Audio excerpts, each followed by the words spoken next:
tous, aujourd'hui nous sommes le 17 avril. J'ai envie de vous faire partager un moment de conversation intuitive. Donc l'idée, ça ressemble un peu à une canalisation. L'idée c'est vraiment de laisser ma connaissance universelle parler, la connaissance universelle parler à travers moi.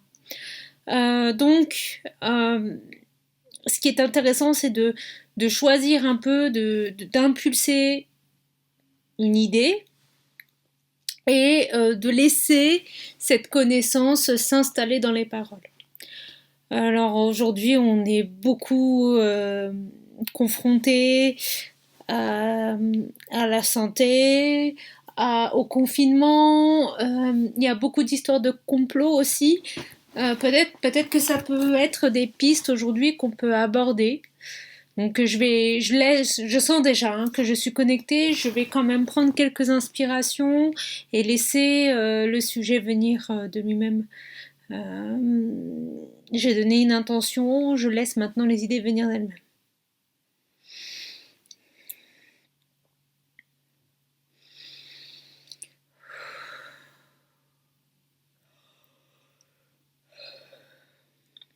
En fait, moi, je suis un peu perturbée en ce moment par toutes ces théories du complot, parce que presque j'ai envie d'y croire alors que je suis une personne assez, certains diraient naïve. En fait, moi, j'ai l'esprit ouvert, donc je crois potentiellement dans une certaine forme de, ouais, peut-être de naïveté, que il n'y a pas tant de complot contre nous et que c'est surtout nous qui nous faisons du mal parce qu'on n'est pas très intelligent. Voilà comment je vois les choses. J'aimerais bien savoir ce que cette connaissance universelle a à me dire. Alors, déjà, complot, qu'est-ce que ça veut dire? Avant d'aborder un tel sujet, il faut d'abord définir. Un complot, c'est quand une personne dans votre dos fait quelque chose que vous ne savez pas. Dans ce contexte-là, on peut dire que des complots, il y en a tous les jours. Ça veut pas dire pour autant que les complots sont intergalactiques, internationaux. C'est plutôt des petits complots ici à droite et à gauche. Et ces complots ne sont pas forcément intelligents. C'est pas forcément l'ombre, mais c'est plutôt la, la nature humaine qui nous pousse à vouloir profiter des uns et des autres d'une manière assez basse. Appelez ça comme vous voulez, c'est pas forcément le complot dans le sens où vous l'entendez.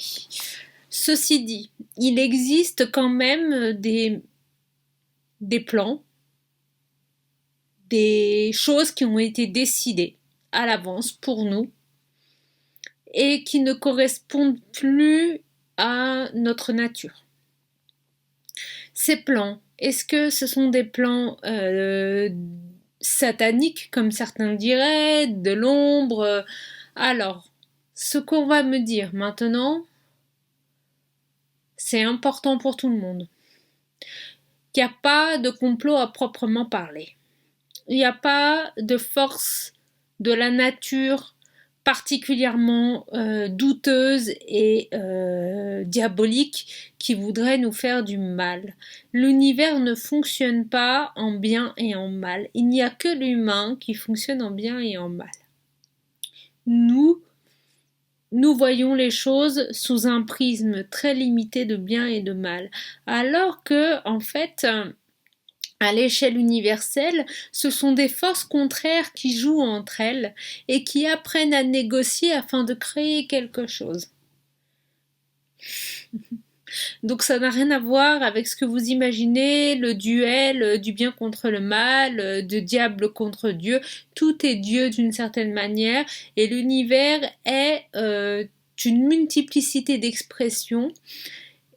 Et à travers de cette multiplicité d'expressions, il y a des forces qui parfois mettent du temps, elles sont brutes et elles mettent du temps avant de créer avec la lumière quelque chose qui soit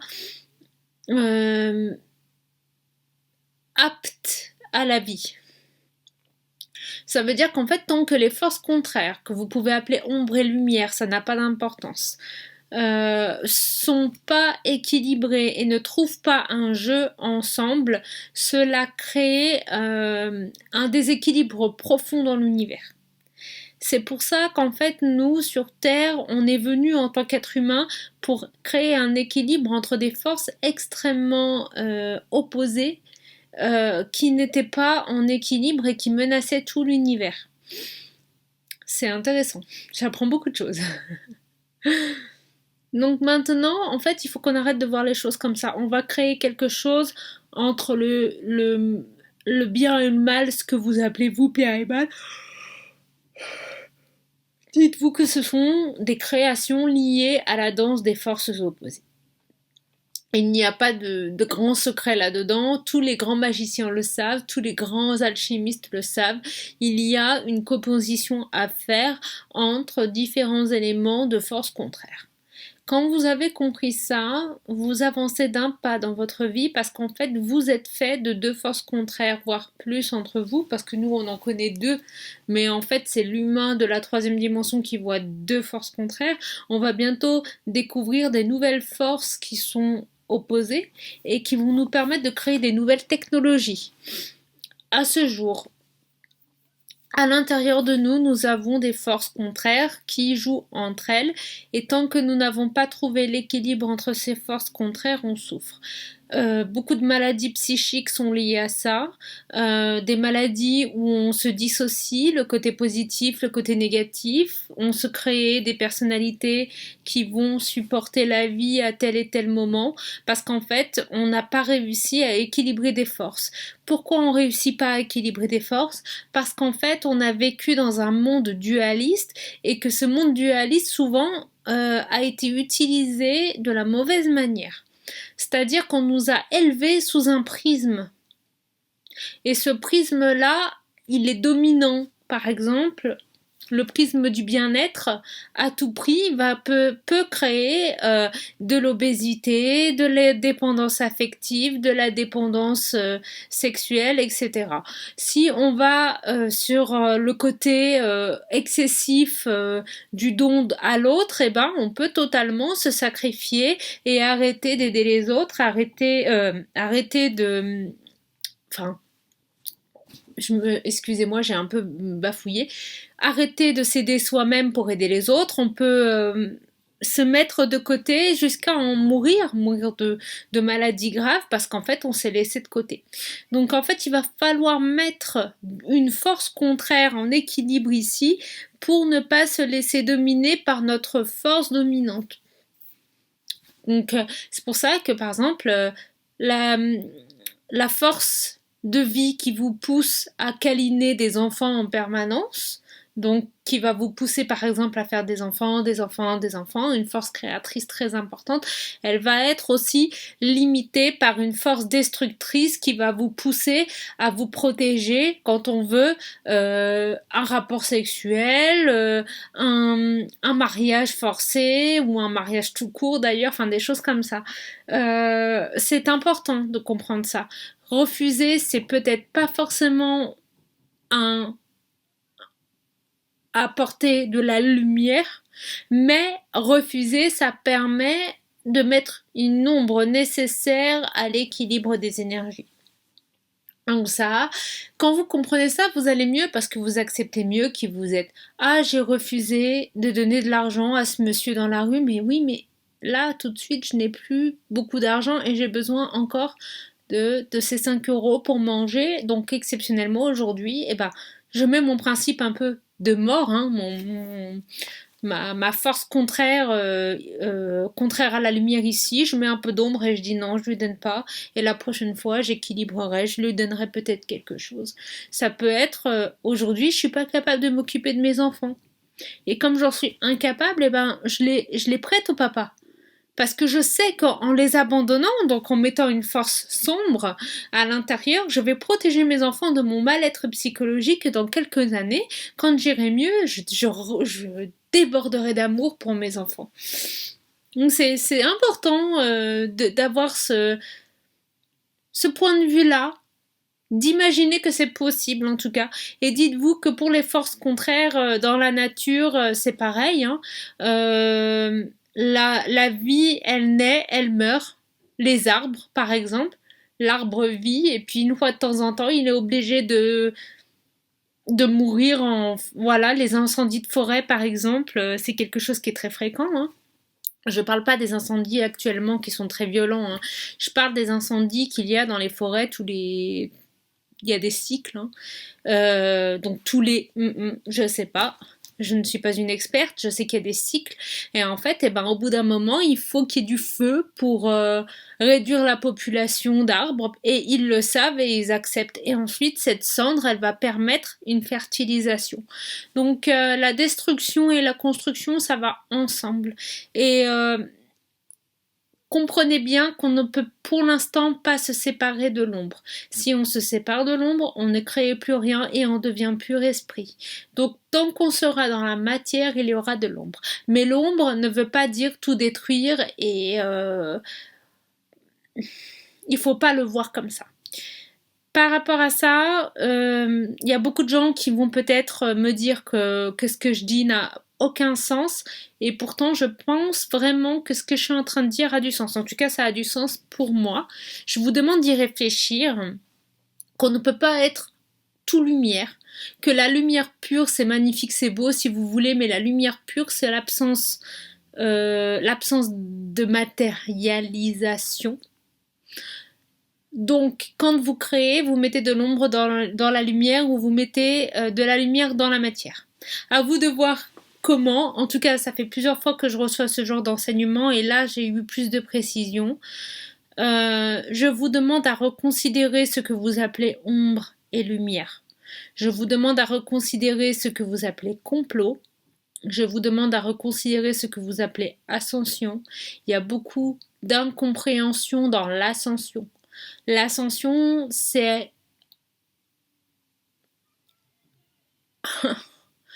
un moyen d'accéder à des niveaux de conscience plus élevés, plus grands. Ça ne veut pas dire que nous rentrons dans une dimension de lumière éternelle.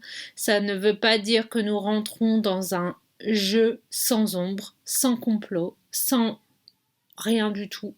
Non, comme je vous l'ai expliqué, l'ombre et la lumière jouent ensemble. Et en fait, tout simplement, l'ombre sera moins présente parce que nous allons vers une éthérisation. Il y aura toujours de l'ombre. Et cette ombre-là va nous permettre de créer. Et nous sommes des créateurs.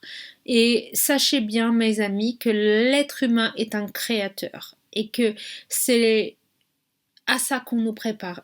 À créer, mais de manière beaucoup plus vaste. Vous allez voir que l'humanité aujourd'hui, on se sent comme des imbéciles parce qu'on est des enfants et qu'on comprend rien à rien, mais quand on va grandir, on va être une formidable civilisation et on va faire des grandes choses. À nous maintenant d'apprendre à rééquilibrer parce qu'à chaque instant, ça peut ressombrer. On n'est pas sorti de l'affaire en fait, on n'est pas sorti d'affaire. Il y a comme une épée de Damoclès au-dessus de notre tête parce qu'en fait, on est potentiellement des destructeurs parce que justement on a un pouvoir extraordinaire. Et en fait on va le découvrir petit à petit. Le pouvoir de l'être humain est incroyable. Je vous le dis. Pareil, ça fait plusieurs fois qu'on me le répète, mais on n'a pas encore compris. On nous a beaucoup bridés. Et l'ombre sert à ça aussi, ça sert à nous brider parce que trop de lumière et on redevient pur esprit et c'était pas le choix pour l'instant. Et parce qu'en fait, trop de lumière, c'est trop tôt pour nous. On peut pas être trop lumineux tout de suite. On a besoin encore d'apprendre à faire danser les énergies opposées. Je trouve que c'est très beau, c'est très poétique aujourd'hui. Je vais m'arrêter là. J'espère que ça vous a parlé. Et voilà, cette conversation intérieure est terminée. Je suis vraiment ravie d'avoir partagé ce moment-là avec vous. J'aimerais avoir vos avis. N'hésitez pas à mettre vos réflexions en commentaire. Et je vous dis à bientôt pour de nouveaux dialogues intérieurs et de nouvelles vidéos.